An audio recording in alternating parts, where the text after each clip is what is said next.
Hi everybody, welcome back to Big OGGIE World. Welcome back to the Big OGGIE kitchen today. I just thought I would put together a really quick and tasty recipe for you that hopefully everyone will enjoy. Look, everyone loves a muffin, right? We all love a muffin. They're dead simple to make. They're sweet, they're tasty, you can do anything with them. But I'm going to be a little bit different today. We're going to make a savoury muffin. We're going for cheddar cheese muffins.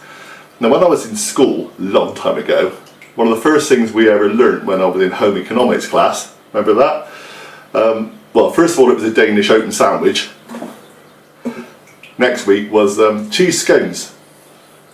I think they should have done cheese muffins, but maybe muffins weren't around so many years ago. So we're going to whip together cheese muffins. This is dead simple, okay?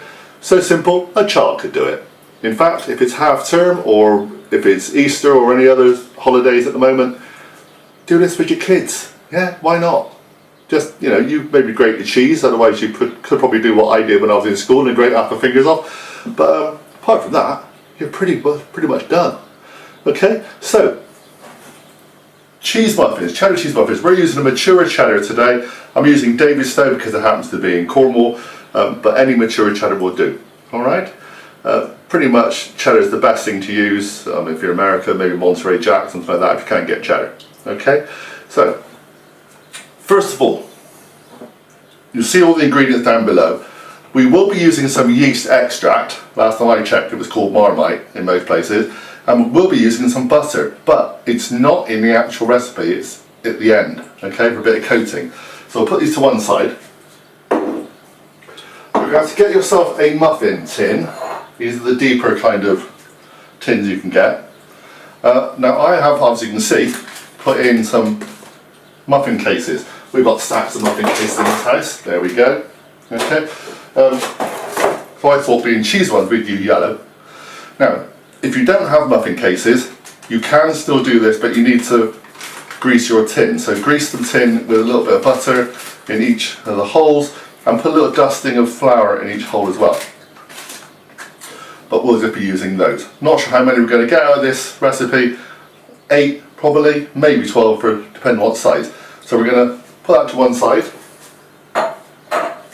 We're going to start off with 125 grams of flour and 2 teaspoons of baking powder. Nice little old-fashioned thing. I know you can get it in different packets and stuff, but we just love the fact that it was a proper tin. I know, tradition, eh? So, 2 teaspoons of baking powder. Let's put it in the flour. There we go. And then we're going to sieve that into a bowl.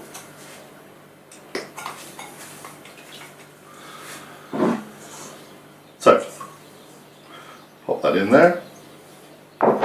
Sieving just, well, in the old days, sieving would get rid of any impurities that might still be in the flour. Hopefully we're just giving it a bit more air. Okay, that's that bit, all done. Now, we're going to get the wet ingredients together. Now the wet ingredients are a little bit unusual, okay?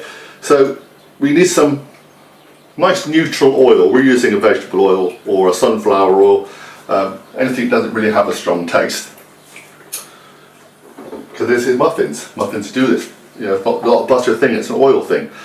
So 60 mils of oil, 1 egg, doesn't matter what size really, we're using large.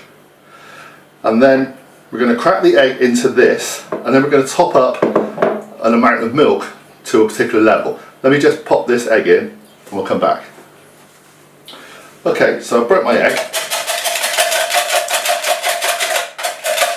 Very quickly beating this up. Now, doesn't really matter how much egg is in here because you're going to make it up to 250 mils of liquid. So obviously put this in your jug and you just do this way. Sorry you can't see too well, but I'm just literally topping up the egg mixture. The egg would be liquid, I guess, with enough milk for 250 mils. Now, once we've done that, You then need to add the oil, 60 mils of vegetable oil. Might as well do it on the same jug. There we go.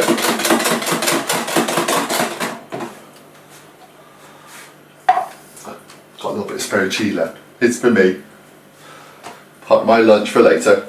Now, we need to get some cheese. Give this another stir a minute. So we've got 125 grams of cheddar. Now we're going to add that into the flour mixture. I've grated this morning. Try to use a normal cheese and grate it yourself. The packet grated has got a coating on it, so it might not work as well. Okay. And we're going to add the wet ingredients to the dry ingredients. What you do with muffins.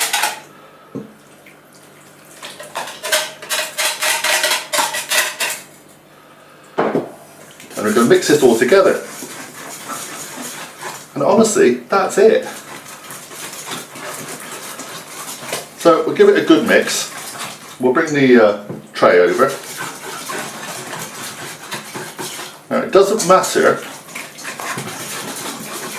if it's not as smooth as it could be. So obviously you've got a lot of lumps of cheese in this. So don't panic if it's a kind of lumpy goo, I guess. And also don't panic that it's quite liquid, okay? Like cottage cheese on steroids. Because that's just what muffins are. Muffins are a very wet mixture. So, mix all that in. There's no salt. Add a little touch of salt.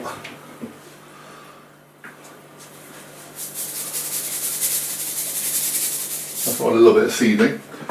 Obviously if you want to add herbs, add some herbs in now, you can do that. But we're just sticking to the basic. So, there we go.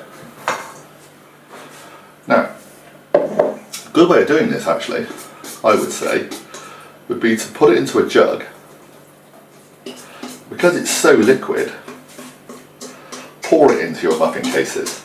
Spooning is fine, but it's just going to be messy and take a lot of time. Let me get a scraper just to scrape all that cheese out. We don't want to miss anything. There we go. All mixture is good. The more mixture we have, the more muffins we can make. Okay, put my glasses on because I've got to pour this in something fairly accurately. Turn the oven on. I've got it preheating now to 180 degrees fan, 200 degrees if you have a normal oven, unfan, and gas mark 6. Okay, so we're going to pour this into our trays fairly evenly. Now I know I said it's going to be tidy, but I'm not as tidy as I could be, as you know. There's big OGGIE in the kitchen, not Kelly in the kitchen. You just keep going until you've used up all your mixture, okay? Okay, so as you can see, we're empty now, and I've made 8 muffins. Took the other ones out, just for display purposes. I did say 6 to 8, depending on how much liquid you've got. But the idea now is you pop these in the oven for about 20 minutes until they're lightly golden brown. Okay? Then we're going to take them out, we're going to coat them with butter and Marmite topping. But let's get these in the oven now and get back to you in about 20 minutes. So, there we go. Okay, been in about 20 minutes, couple a little bit dark, they're fine, okay? Now, you have an option now. You can leave them as they are, they're very nice. Or you can oomph up the flavour just a little bit with 1 tablespoon of yeast extract or Marmite and, well, 60 grams of butter, 50 to 60 grams of butter, melted. Mix it up, you got yourself a little savoury, bit of extra flavour. Now what you do with that is stab a few holes in your muffins with a skewer or a cocktail stick. There we go. And just brush on a little bit of the coating. Now obviously you may not like Marmite, but If you don't, just don't put it on. Simple as that. But this will soak in a little bit like a lemon drizzle, do you know what I mean? It's a bit of an extra savoury edge. I'm just going to do a few of these, because I'm not too sure if Kelly or my family likes Marmite particularly. So I'm going to put just 4, a bit of Marmite, and leave the rest as they are. Now, what you can also do, when you make these, chop a bit of bacon. Put a bit of bacon off and put that in with it. Add a bit of garlic, put in some herbs. There's lots of options with these, okay? So, just give them a go and enjoy them. Dead simple, light, tasty, what more do you need? They're not going to puff up like big domes, okay? It's just not the sort of thing it is. But they'll be really lovely. Speak to you all again soon, everybody. Please come and subscribe to Big OGGIE World. Also subscribe to Big OGGIE Golf if you want to see me over there doing something else. Certainly not golf very often in this weather. Pop over to our shop. It's called Big OGGIE Golf because the channel is bigger over there than here, but we've got all our foodie bits and pieces on that shop. We get a little couple of pennies if you buy anything from it from Amazon. Apart from that, we'll see you all again very soon on another recipe of Big OGGIE World. Bye everybody.